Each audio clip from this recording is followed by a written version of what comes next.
Hello, members. Good evening and welcome, one and all. My name is Anna Spooner, and I am part of the Tastings and Events team at the Wine Society. We're joined behind the scenes this evening by the lovely Mahesh. So, hello, Mahesh, who will be on hand, hoping to answer any questions you have in the chat, perhaps about some of the wines, whether they're available for sale. Sadly, one isn't. But also on hand if you have any technical problems. So if you're struggling to hear me, or if you can't see anything, please just pop in the chat to the tastings team and Mahesh will be able to help you. Just a quick note on the chat. I can see lots of you already using it to say hello, where you are, what you're drinking. If you do want everyone to see, please do select everyone. So in the section where it says to, if you hit everyone, don't hit everyone. If you select everyone, then we'll all be able to see it. Otherwise, it's just Mahesh and I that can see it, which is lovely, but might not serve the purpose that you wanted. We have a lot to get through. So I'm conscious we might not have too much time at the end for questions. So instead, please continue to submit any questions you have in the Q&A, and Mahesh is going to manage the Q&A and feed them through to me as we go. So I'll hopefully be able to answer along rather than save them all and bank them all up till the end, because Burgundy is a serious region to talk about in 45 minutes. It is just an introduction, remember, so we're going to try and cover as much as we can, and I will be using the three wines as little tools and devices to talk about some of the regions and also the great varieties. So without further ado, I am going to begin with a quick bit of history.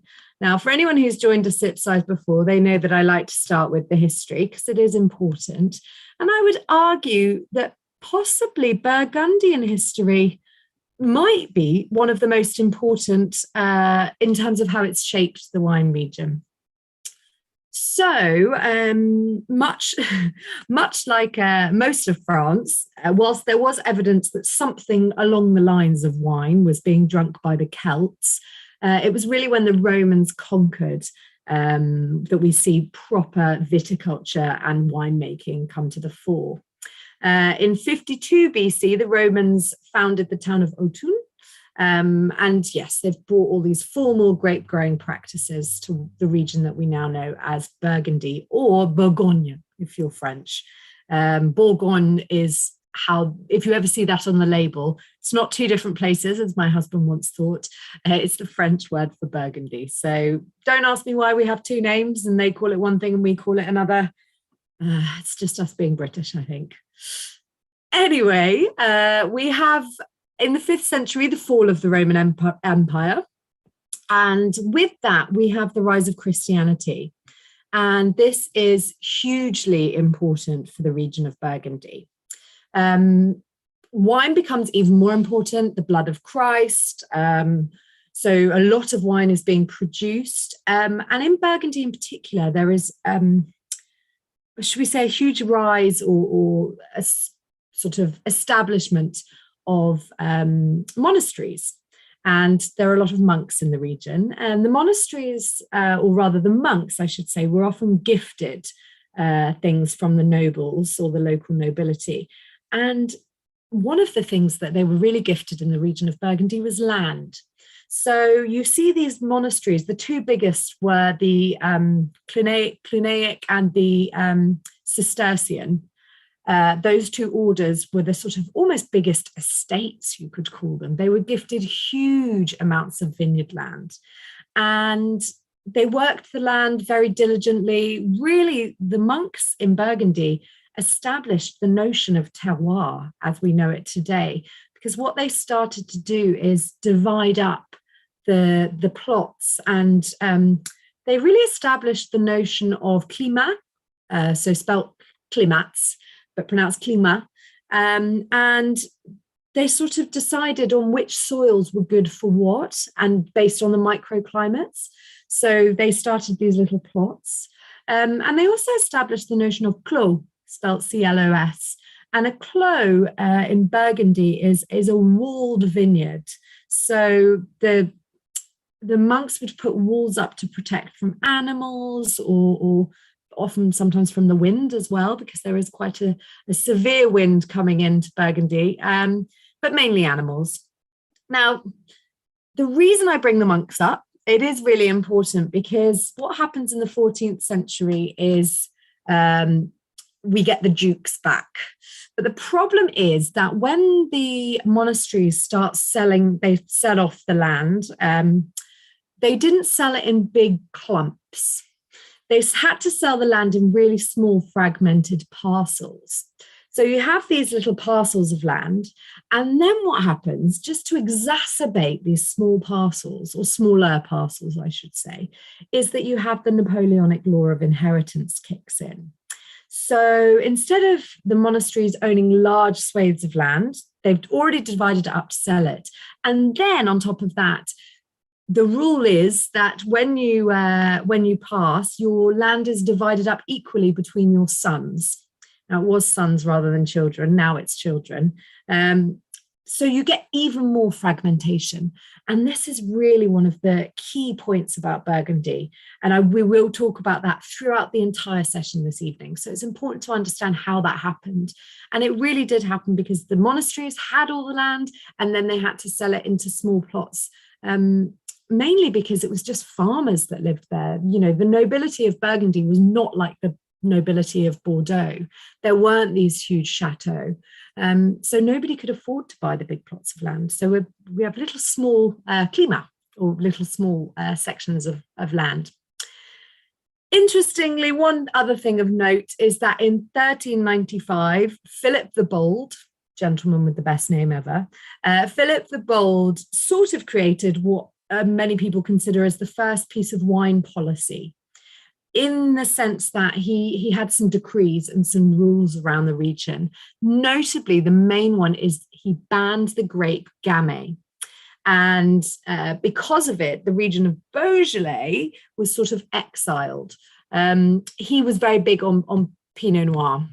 So he actually came before the monks sold the land, sorry. Yeah, so we have Philip the Bold first, and then it's about the 16th and 17th century that the monks then sell off the land. We also then have an emergence of some négociants, i.e. A system that's still very much used in Burgundy. Because there are all these small parcels, we then have to find a way to get our wines to market. So négociants would buy wines, they'd age them, they might then buy juice, perhaps create a blend of a few different growers. So it's a really, really different system in Burgundy, and one that is, this whole system is really imprinted into the fabric of why Burgundies are so expensive, why they're so alluring, but also why they're so challenging to understand, because we don't have these big, first growths and things like we see in Bordeaux, where there's obviously recognizable almost brand names and identity. Here we have farmers, small parcels of farmers. It's amazing, but it does make Burgundy an incredibly challenging and quite almost addictive region to understand and learn about. Burgundy's also been popular in the UK since about the 18th century, so we start to see the rise of Burgundian wines popularity with us here over the pond. And we then have all sorts of chaos. We have the French Revolution, so those big estates were broken up into even smaller plots. You see a theme here. But we do have some improvements in winemaking, which is great. And then we have the dreaded phylloxera. And phylloxera did hit Burgundy very badly. No time to go into too much detail on phylloxera today, but safe to say it wiped out a lot of vineyard area. So where are we at today in Burgundy? Well, there are around 30,000 hectares of production, and that means it only produces 4.5% of all of France's AOC vineyards, so really small quantities. And it doesn't sound like small quantities, but it does produce 194 million bottles of wine each year. But to put it in context, that's less than 0.5% of the world's wine is in Burgundy, even though it's so famous. So what kinds of wine does it produce? We can see here 60% white, just under 30% red, a smidge of rosé, and I really do mean a smidge, and then about 11% Cremant de Bourgogne, which is the sparkling wine of the region. So what does the region look like? Well, fragmented, I've already mentioned, but I would like to draw your attention as well to the fact, and I'm just actually going to skip to show you one other slide first. So the region is sort of spread in this middle section of France, but you have this lovely continuous stream. It's not a stream, that would be misleading, sorry, but the lovely continuous line of vineyards here. But you then have Chablis. Now, Chablis is sort of a law unto itself up here. Which is why I find this map quite challenging, because Chablis implies that Chablis is just to the west. It's not. It's really quite far. From the whole of the Burgundian region, you're looking at about 230 kilometers from north to south. So it does stretch quite a long way. And when we talk about Burgundy, we do split it into these regions. So we have Chablis at the top, and not just to the side of it. It really is northwest. We then have the Cote de Nuit up here, the Cote de Beaune, and don't worry, I'll tell you a bit more about these regions later. And those together make what we call the Côte d'Or. We then have Cote Chalonnais and the Maconnais at the bottom. So don't worry, you won't be tested. And yes, I can send you these slides. But I think on that point, it's time for us to have a little taste of something. We're going to be tasting the first two wines that we're going to talk about are made from Chardonnay. Chardonnay actually is over half of the production in Burgundy. Pinot Noir, the most famous red grape, makes up 39.5%. And then you might not know the others, and that's okay if you don't. Well, you might know of them, but not know that they're grown here. Aligote actually produces as quite neutral wine, but it has a lot of fans. People just think that Chardonnay sort of is so popular that it's actually shadowed Aligote. But there are also Sauvignon Blanc is produced. There's actually an appellation in Burgundy that only produces Sauvignon Blanc.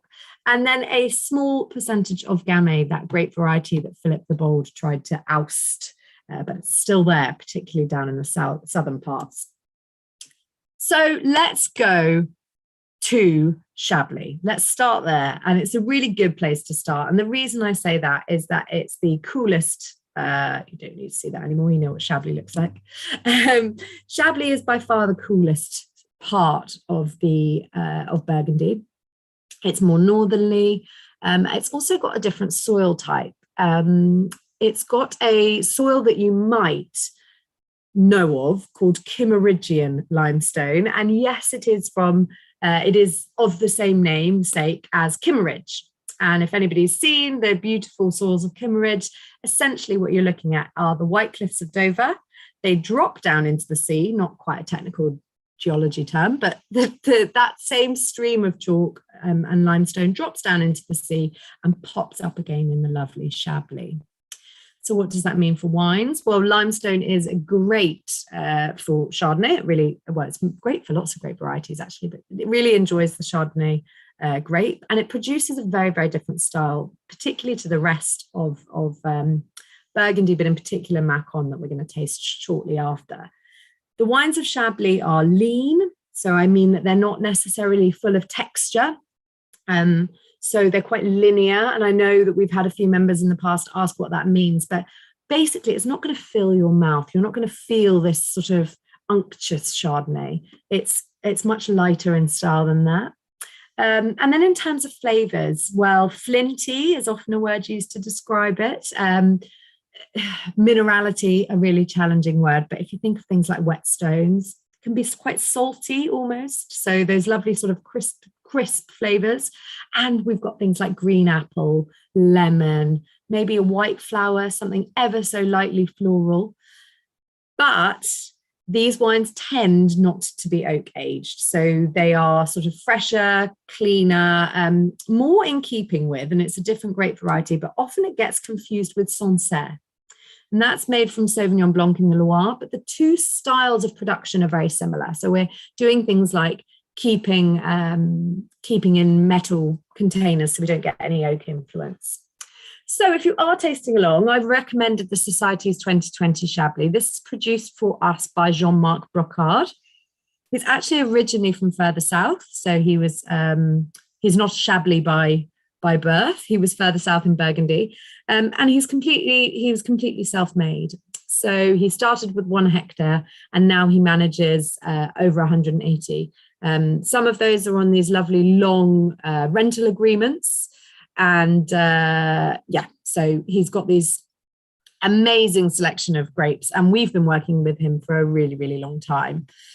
His son, Jean-Marc, was sort of handed over the keys to the crib in 2012.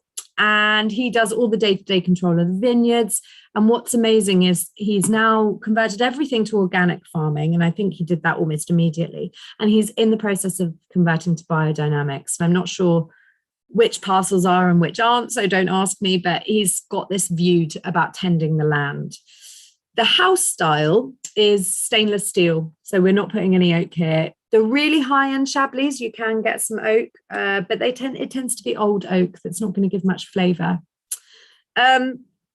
Right, have a little smell, see what you get. Some lemon, some beautiful lemon aromas for me. That salinity, that sort of stony, and definitely not vanilla or oak or peach. It feels much fresher and cleaner. So I'm going to have a taste.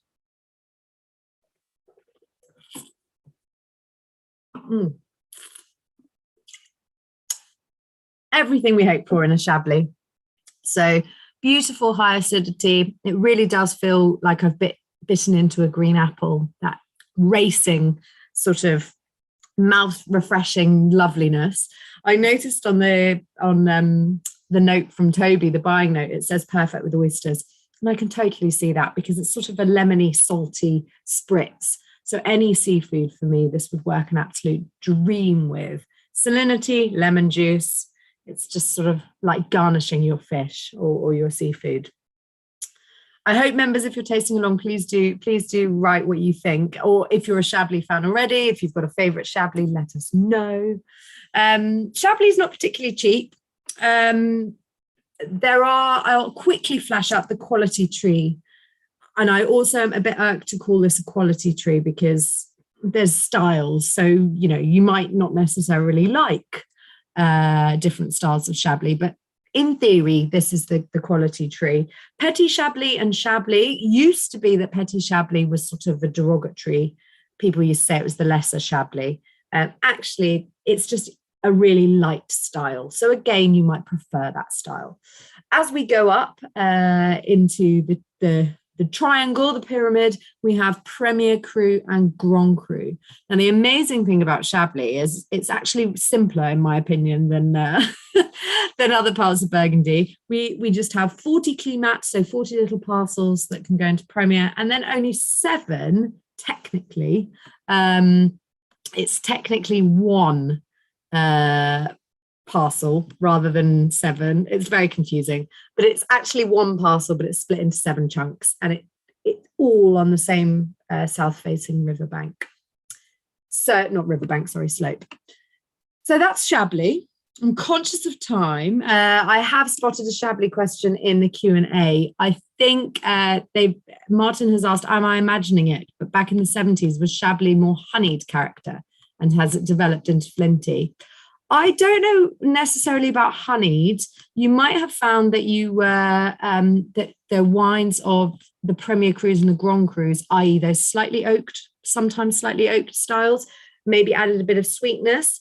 And what I would say is they would have been a lot more affordable then. So quite possibly they were more readily available on the market, and we weren't paying, not crazy prices. Chablis still a little more affordable than some of the other wines, but quite possibly. But certainly I think honeyed is a challenging word. You don't normally have honeyed Chardonnays generally.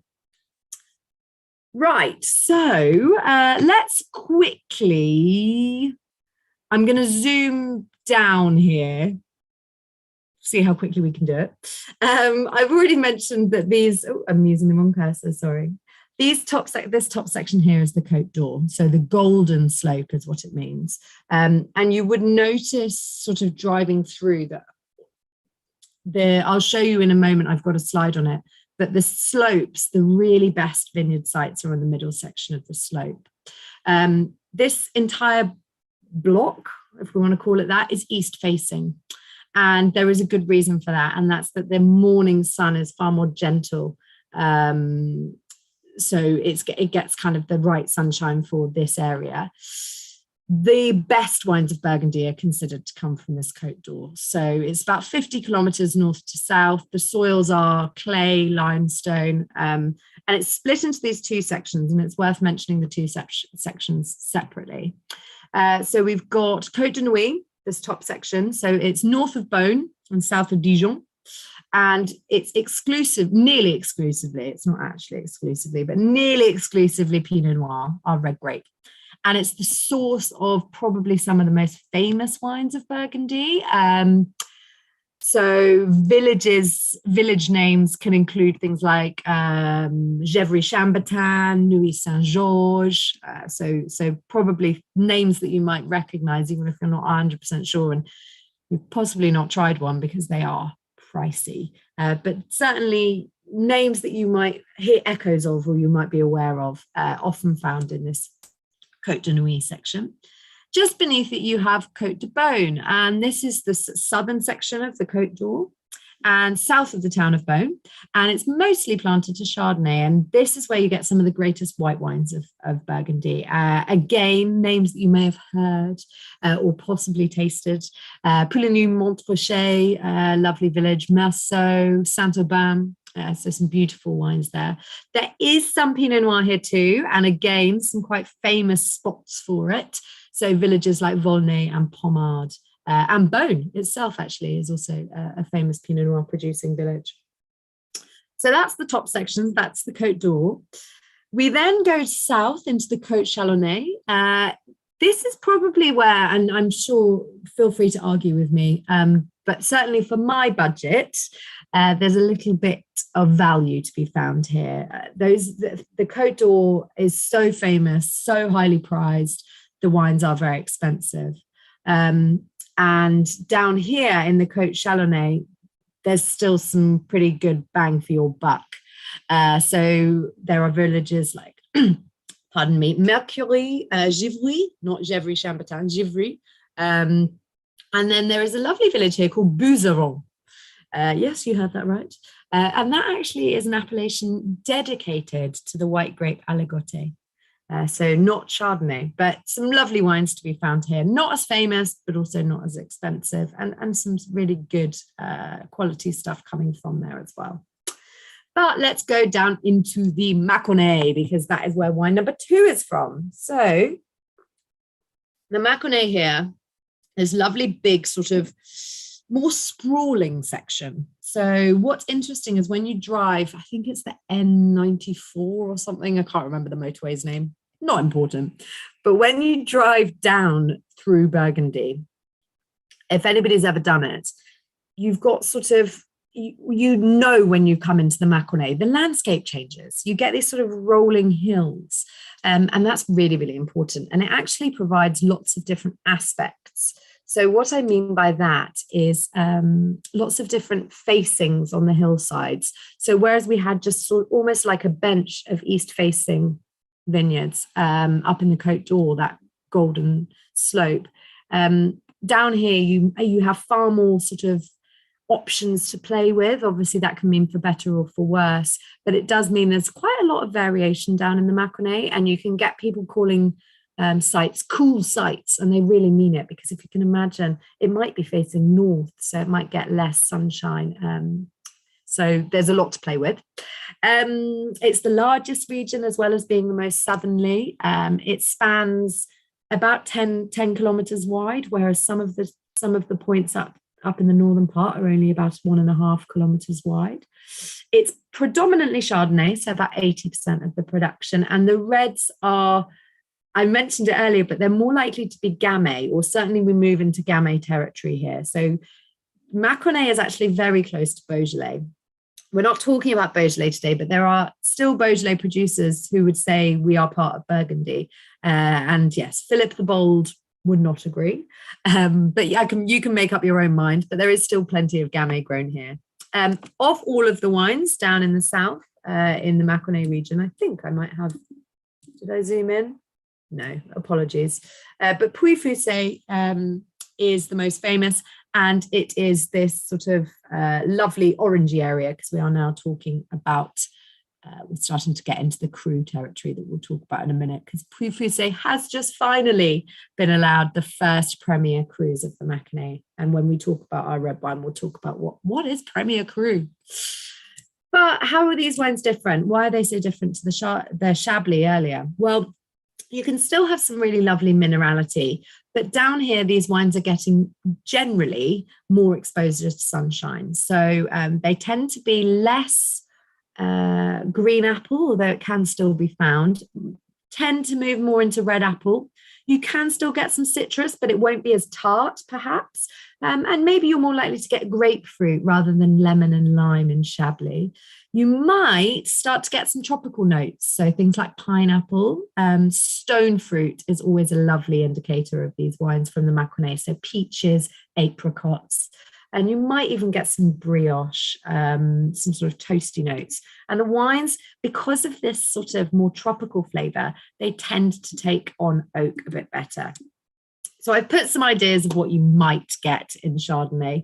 Again, I'll send these around if you find them helpful, but I have just spoken about most of those flavours. I didn't mention melon, did I? And then the oak is what you can see in that left-hand corner. So things like toast, smoke, maybe some vanilla, but you're more likely to get things like cloves, so slightly more savoury oak notes, because they'll be using some nice French wood. So let's give it a try, and let's have, I did circle it. There we go. I knew I'd done it. Silly me. So just here you can see, pardon me, the villages of Puy and Foussay for where this wine meets in the middle. So let's give it a taste. I know that Mahesh has this one this evening, so excellent choice, Mahesh.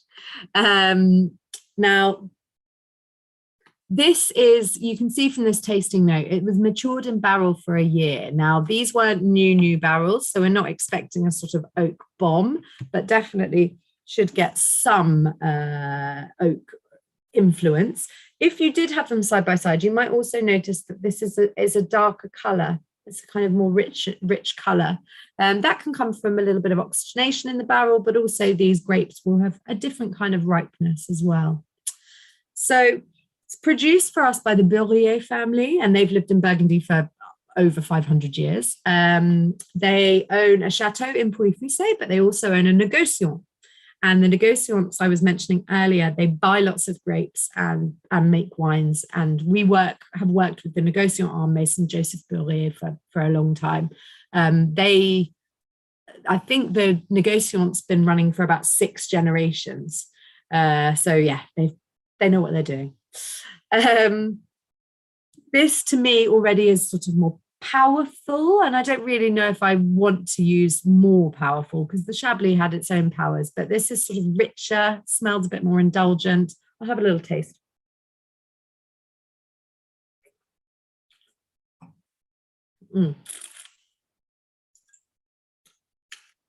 I mentioned the word linear and lean when we spoke about the Chablis. This is the opposite. So a word you might use to describe this, if you're being really wine geeky, is broad. It's got this broad palate. It really fills your mouth out. But it's very rounded. It doesn't feel, it's very indulgent. For me, it's those nectarine peach flavors. It's not too tropical, but I do think there is some sort of melon in there. And then for the oak, I think it is almost slightly sweet spiced, which is really lovely. It's very generous. I'm still tasting it now. Mahesh and I were talking about food pairings before this call, actually. We were just having a little chin wag, as we do. And for me, this is your classic sort of chicken pie. It can go with the rich, creamy flavors, because there is still some nice acidity there. My mouth is still watering, but it's kind of less, I would be going less oysters, more fish pie. And hopefully, if you're not tasting along, you can kind of see what you could still imagine what I'm saying. The Chablis with the oysters, refreshing, crisp, lemon and salt. And here we've got something that's richer, would stand up to, yes, like creamy foods, or I love putting nutmeg on the top of my fish pie, and this is a nutmeg dream. It's almost got some nutmeggy flavors to it. So I hope if you are tasting along that you enjoyed it. I certainly do. Robin has asked, there seems to be a lot more. I'll just jump into this question quickly before we move on, because it is a question on the Chardonnays.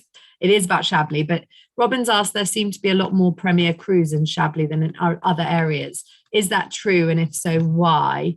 There are a lot of Premier Crus, but you've actually asked a very good question, Robin, because we're just about to talk about the quality hierarchy. There are a lot of Premier Crus in Chablis. I wouldn't say necessarily any more than any others. I haven't got the exact number broken down by region, but I could get that for you if you wanted it. And I'll tell you where has it. The Wines of Burgundy website is absolutely fantastic. And I've stolen a lot of stats from there today. So I'll include a link to that in the follow-up email. But I don't think specifically any more than any of the others. What is interesting, and please don't quote me on this because I don't know if it's true. I'll just quickly answer that before we start reading about Premier Crus. It's one thing that's interesting is, and I'm not 100% sure on the validity of this. I've never been able to fact check it, but my understanding is that the Macon didn't have any Premier Crus. Now, I bet there's somebody out here that's going to tell me this is bogus, but I'd actually rather you tell me. That I've been told Macon, that lowest area, until recently, and I do mean last year, maybe the year before, might be last year, it had no Premier Crus. And the reason was, I believe that the Premier Cru system was one of the ways that under German occupation, when Burgundy was under German occupation, this could be an old wives' tale, but I believe it to be true, they weren't allowed to touch vineyards that were categorized as cru vineyards, i.e. protected vineyards that produced really top quality wine. And so a lot of people went about creating these new Premier Crus that were still really good quality, but weren't top tier Grand Crus in order to protect them. But the occupation never got down as far as the Macon, or there wasn't the same occupation. So therefore they never needed to do it in the Maconnais. But after years of campaigning, what is true is that Pouilly-Fuissé has just had a few Premier Cru sites classified. So they do recognize the quality down there, but definitely one thing I can say is that there weren't any at all in the Maconnais Premier Crus. So there's certainly more in Chablis than there were in Macon, I can tell you that. So what is all this cru business? First of all, it's spelled CRU, not cru as in CREW.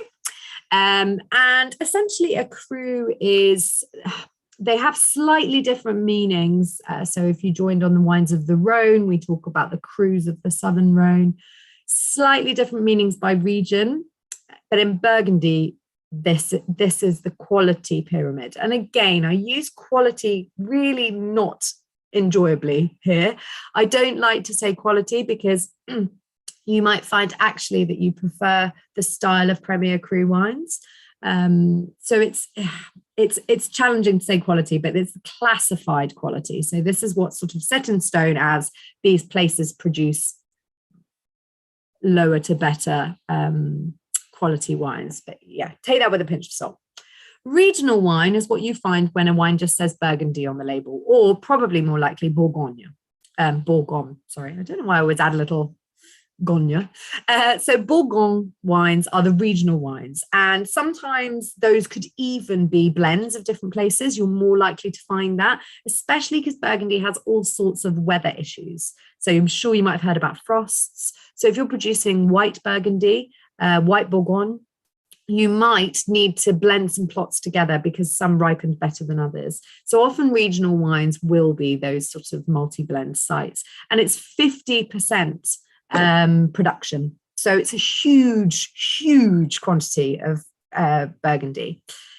Now, there are some issues with this. One of them is, we'll go on to it actually when we talk about Pinot Noir, but But put it like this, regional level Burgundy can either be really quite good and good value, or it can be pretty rubbish. And there's one big reason, because it's usually the reds that struggle. Village wines, this is 36% of the production. And if you're not sure, this is where Burgundy is nasty, because they do not help you on the label as much as you might suspect. Village wines, let's start, we'll go all the way up with one example. Gevrey-Chambertin is a village. So on the label, if you just see Gevrey-Chambertin and a producer underneath, then that means that it's a village wine. Going up the tree are Premier Crus, and these are special little sites, and we'll call them climats, because we learned that word earlier. These are little climats that have been given a stamp of approval. And what you get here is you get the village, so we'll say the same village again, Gevrey-Chambertin. You then get Premier Cru, so on the label, Gevrey-Chambertin, Premier Cru, and then the name of that site. So let's say Les Casatiers. So village, just Gevrey-Chambertin. Premier Cru, Gevrey-Chambertin, Premier Cru, Les Casatiers. And then Grand Cru, just to confuse you, they don't put the village, they just put the name of the top quality vineyard. Now, if you didn't know this, I really don't blame you, because if somebody said to me Gevrey-Chambertin 10 years ago, I'd have thought, well, that's an excellent wine. I've heard that name so many times. Gevrey-Chambertin actually means it's just at the village level. The name of the actual vineyard that Gevrey-Chambertin is latching onto, i.e. the village next door, is Le Chambertin. So almost it feels a little bit like you're cheating. Gevrey-Chambertin is the one everyone knows, but actually the Grand Cru, i.e. the top bit, the top parcel of land, is just called Le Chambertin. And the only way that if you didn't know, you'd notice is it would have Grand Cru next to it. You'd also notice by the price point, because Gevrey-Chambertin is about £25 to £40, 45 maybe. Le Chambertin Grand Cru ranges anywhere from about 80 north, but you're usually going to find it at the several £100 mark, let's say 200 to 350. So the price should tell you something, but it's just worth knowing that the names can be slightly confusing. I used to think the more words, the better, but actually right up the top of the tree at the Grand Cru level, you just have the name of the vineyard. And it's mental because we're all expected to know it. But only 2% of all of the wines of Burgundy are Grand Cru. Now, I mentioned quality variation in Burgundy. One of the main reasons that there is such quality variation is that in Burgundy, domains are basically like small family firms. So whereas in Bordeaux, you have one big chateau that has all this land and they can blend different grapes together, in Burgundy, you're probably going to be dealing with either Pinot Noir or Chardonnay. And you've probably got a tiny little parcel of land. And unless you're selling to a co-op to make a sort of joint venture wine with your fellow growers, you might be producing some wines from little parcels of land.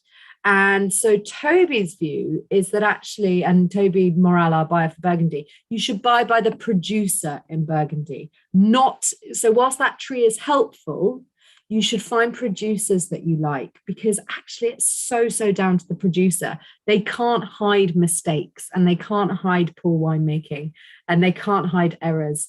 It's very transparent in Burgundy. So I'm conscious of time. We could spend a whole 45-minute session on the Cru system of Burgundy. We won't. We'll go on to our third wine. But I did mention I was going to show you just how did the monks choose the best vineyards? And the answer is quite simple, actually. This middle section here has really good soils and fantastic drainage. And those mid-slope vineyards are generally the best. In the top, you can find things like Upper Burgundy, and there are a few styles that make pretty good quality stuff. But in the bottom, you get all of the water runs down. It's not as well drained. So you really want that sweet spot in the middle. Right. Now, We're going to go on to Pinot Noir, and we are going to visit a lovely little mini appellation here in the right at the southern point of the Cote d'Bone. It's actually the lowest Premier Cru vineyard in the whole of this region. Toby also says that it's one of the finest. So it's certainly highly rated in the Marange region. Let's talk quickly about the wine, and then we'll go back to Pinot Noir, because I think if people are wanting to taste, that's the nicer way around to do it. This vineyard was planted in the 1970s. It is southernly, but this is actually from one of the cooler parcels. I mentioned about people always mentioning their cooler parcels earlier. This is from one of his cooler parcels, made organically again. I won't go into whole cluster. If you are really interested in what whole cluster does for wines, next Wednesday we have an entire 45-minute session on it. But it's for anybody who does know a little bit. This is 100% whole cluster, i.e. the stalks went into the vat when it was fermenting.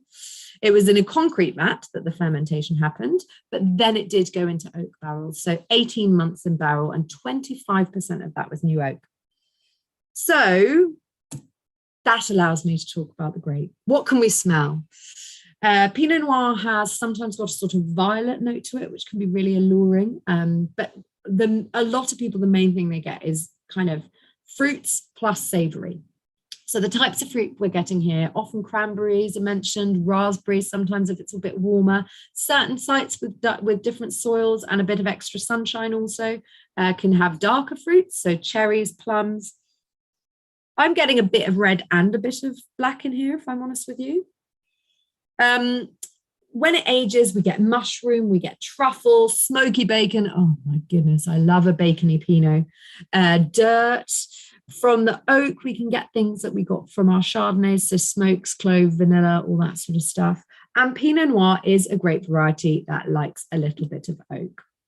So often in Burgundy, they will use small French oak casks that they call barriques, but often they won't be brand new. There was a bit of a trend in Burgundy to use brand new oak, but I think they've sort of found a nice middle ground. It mutates lots, so you get lots of different clones of Pinot Noir. So in the same way you get different types of roses, let's say, you get different types of Pinot Noir. So everybody's very big on the clones. But I mentioned I was going to come back to it earlier. Why is regional red Bourgogne not particularly useful? One of the problems is that Burgundy is a very, very fickle Pinot Noir is a very fickle grape variety. And great Pinot Noir is made at a yield, i.e. the fruit produced is about 30 to 35 hectoliters per hectare. Now you don't need to visualize it, you don't need to imagine it, but if you just know that great Pinot Noir is made at about 30 to 35 hectoliters. Anything above that, you start to lose the quality and the concentration of the grape. Now, most regional Burgundy is grown at about 50 to 55 hectoliters. So you lose the kind of identity of the grape variety, and you get a sort of anything wine. It's one of the reasons it's so expensive. So let me just tell you this. You can grow good Syrah or Shiraz at anything up to 50 hectoliters. You could grow really, really good quality wine, acceptable wine at 110 hectoliters in Syrah. Pinot Noir only just makes acceptable wine at half of that volume. So if you can imagine, that basically means you've got a grape variety that doesn't like to produce much goods, or that if it does produce loads of fruit, then that fruit is of a weak quality. You've also only got a tiny, tiny sliver, 1.5 kilometers wide at points, a tiny sliver where the vineyards are actually good and at the right aspect and at the right slope and facing the right way with the right soils. So you're really, really limited. Add that onto the fact that we've got lots of tiny pockets of wine rather than big domains that can use sort of, what's the word I'm looking for? You know what I mean. If you've got a big domain, you can use extra kit, you can employ better winemakers. We're talking about farmers here that are producing a wine that is so hard to grow that you have to produce it at lower quantities in order for it to be a good quality. You could make good Bordeaux that sells for £5 to £7 a bottle at 90 hectolitres. Economies of scale, that's what I was looking for. Here, you might have a little 15-hectare Burgundy domain owned by a gentleman and his children, and you can't produce wines that get even close to that volume. So that is why red Burgundy is so expensive. I've had a question, is this 100% Pinot Noir? Yes, it is. And also food matches for this. I would probably go for duck breast, it's delicious. And then if you're not into meats, I would say Pinot Noir for me goes really well with mushrooms. So mushroom risotto, particularly Burgundy and Pinot Noir. Anything with a bit of umami tends to be good. I'm going to have a quick taste, and then unfortunately we're already a minute over, but I'll have a very, very quick taste.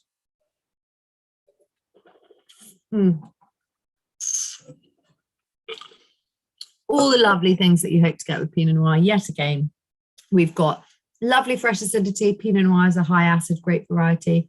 It had, the thing about Pinot Noir is a lot of the joy is in the perfume, less so in, it's still an enjoyable wine, but the pleasure and the luxury and the indulgence is in the smells more than the palate. But luckily, I'm still getting that really, really nice fruity, but savory fix on the palate. So I have got something slightly mushroomy, slightly earthy, but it's quite currenty. I'm getting lots of currants. So a really lovely and affordable Premier Cru. I think this is probably the cheapest Premier Cru red Burgundy that we sell and have ever sold. So it is sold out, unfortunately. We have a couple of other Premier Crus in at the moment, but I would suggest just keep your eyes peeled, because when good wines come in at this price, they do sell out very, very quickly. Right, that's it from me. Sorry, we tried our best to keep it into 45 minutes. I've seen lots going on in the chat, so I'll have to catch up. But please, if you've got any more questions, just send them through to me. I'll be sending a follow-up email tomorrow, but just pop them in an email. I'll answer as much as I can. I hope that you enjoyed it. I hope that if you have tried these 3 wines, they're more expensive than our normal sip size sessions, but as I've just said, it's very, very hard to get Burgundy for a lower price.